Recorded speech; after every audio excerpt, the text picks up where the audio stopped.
Oh, hey, come on over.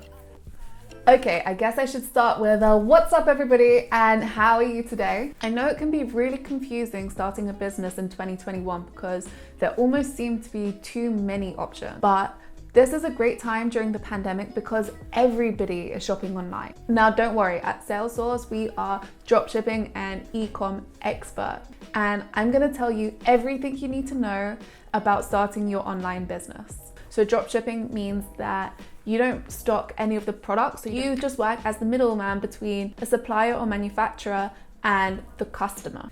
First up, here are some answers on what e-commerce is and how you can sell online. Number one, let's go through how much it costs to run your store online.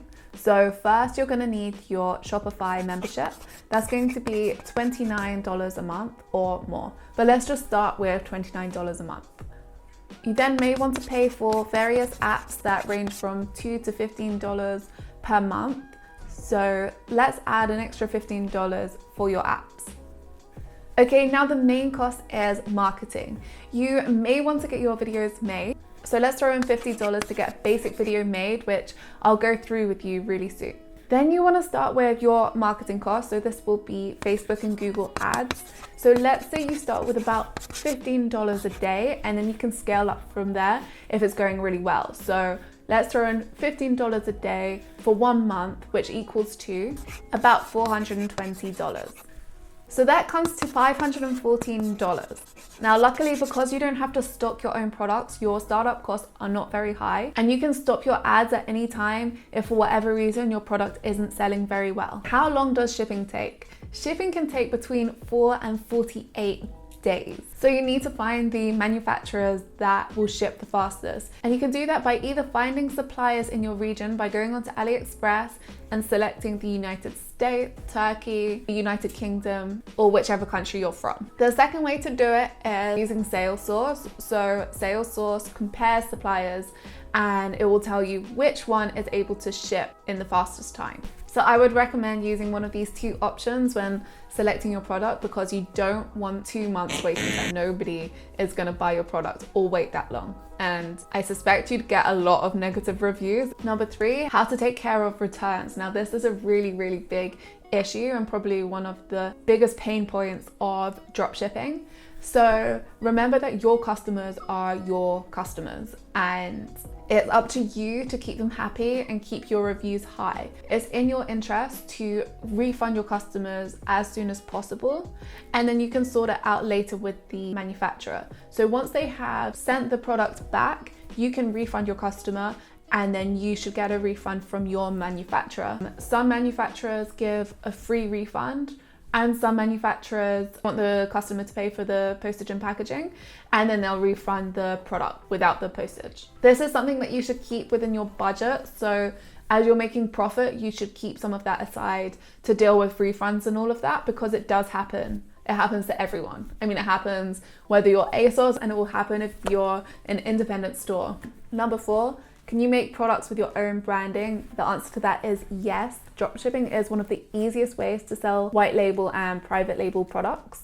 The difference is you'll have to buy the products from your manufacturer in bulk, but your manufacturer should then be able to deal with the shipping. There are lots of really popular brands who work with private label manufacturers. A couple of examples are Nike, Kat Von D, Fenty Beauty, and Marc Jacobs. And number five is, why do people fail at dropshipping? The most obvious answer to this question is because people don't put enough effort into finding the right product at the beginning. They don't put enough effort into the product research, spying on their competitors, and knowing how well this product is going to sell before they actually sell it.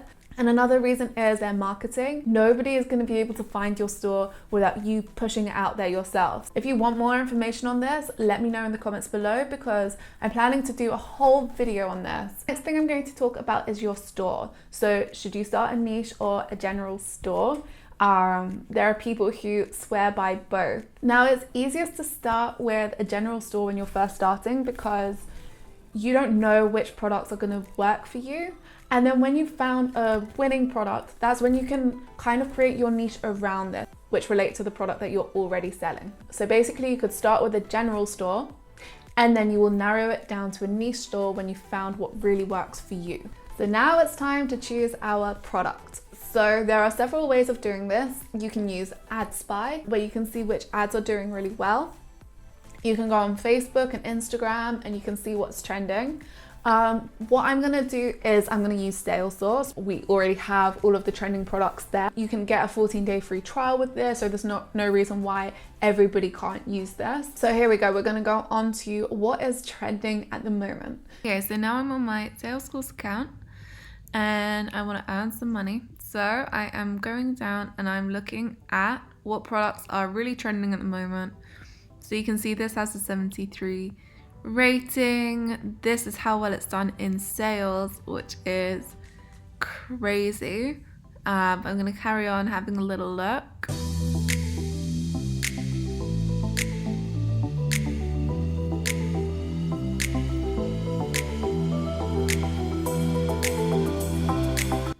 So I think this is actually pretty cool. So let's have a look here. Look at that rating, 74. These take 43 days to come. Take this. So now we can go to AliExpress. And we can see if anyone is shipping it from...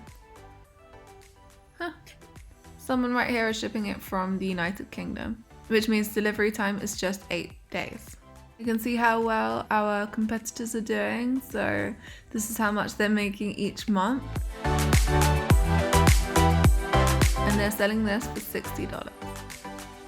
So for this, I might set up a niche lamp store. And then here I can get all the videos. I can use this for my promotions. Cool, okay, so now we have the products. Now we're gonna have to choose a brand name. Now, why is your brand name and branding in general so important? Your company name or logo is often the first part of your brand that customers are gonna come into contact with. So this is where they're going to form their first impression, and you wanna make a good impression. So coming up with the name is probably the trickier part because this is something that you have to do all alone. So I'm gonna come up with a name for our product. This is for the demo purposes, but let's call this. Okay, so the next thing is the logo, and don't worry, you don't have to do this yourself. Shopify actually have an app called Hatchful, and it's really easy to make a professional looking logo here. I'm gonna just quickly show you how this works. So this is Hatchful. You can get started here.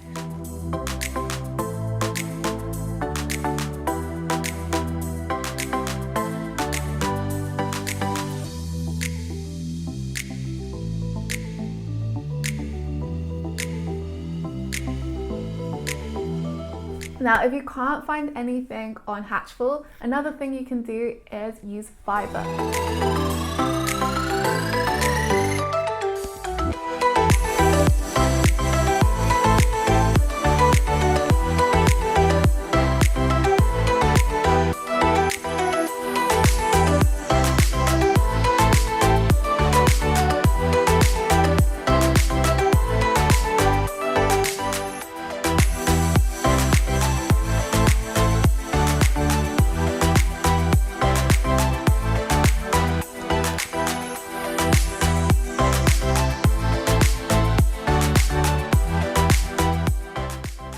So this is how much it would cost. So now you have your brand name, your product, and your logo.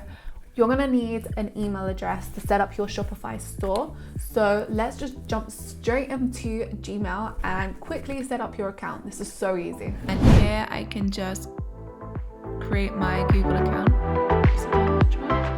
You are ready to set up your Shopify store. Now, I'm gonna give you a really brief walkthrough on how to do this. I'll show you how easy it is. And I'm also gonna show you how to set up your landing page. This is gonna be the first page that people see when they click onto your ad. So you want something to look really professional. You want something to stand out to your customers, and you wanna tell them exactly why they should be buying this product. Now, here are a few fun ways on how to set up your store. Go on to Shopify store. I'm gonna take my Gmail that I've just made. Put my Gmail in here.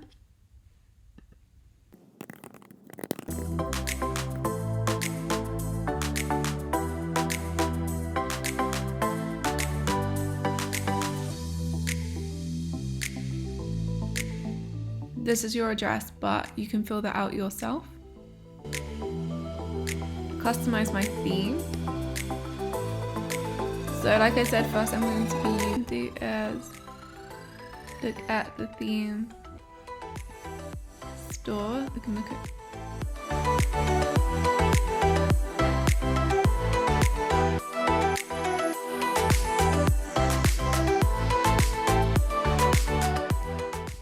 so I have all my images here that I downloaded from. So the first image, I might select a free image.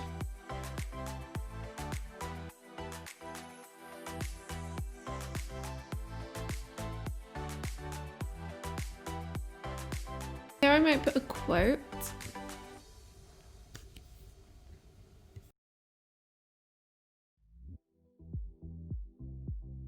So I created something on Canva.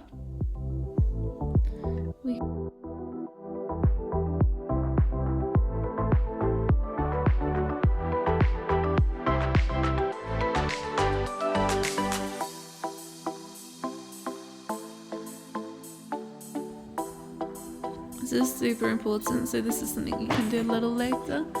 And this is what the default page will look like. So this is something that we'll do when we add our collections. Okay, let's go. Before we add our collection, I want to try out PageFly. We can go on to the App Store here.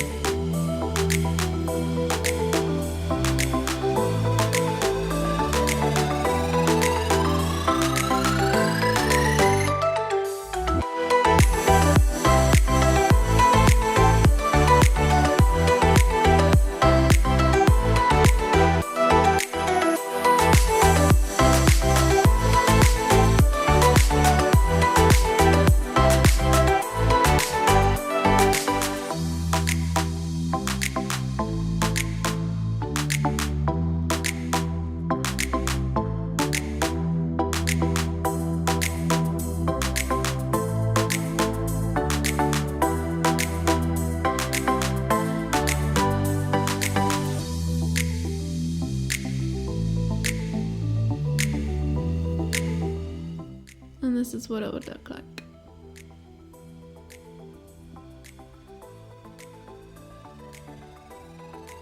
Let me know which one you like best. Okay, now it's exciting because when you get to the stage, you're nearly ready to launch. The only two things I need to do is one, create my video. I'm gonna make a tutorial in my next video, so keep an eye out for that. Then we can start running our campaigns, and that way we can get our sales.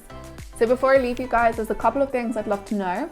Did you prefer Shopify's default page builder, or would you prefer to use PageFly? And if there's anything I've missed in this video, let me know in the comments below. I'm gonna go through and answer all of your questions. We'd also love to hear about how you found setting up your own stores and if there are any tools that you found useful. Now, if you haven't subscribed yet, then get over here and smash that button. And if you found this video in any way useful, please give us a big thumbs up. Okay, now get out of here and go and start a business.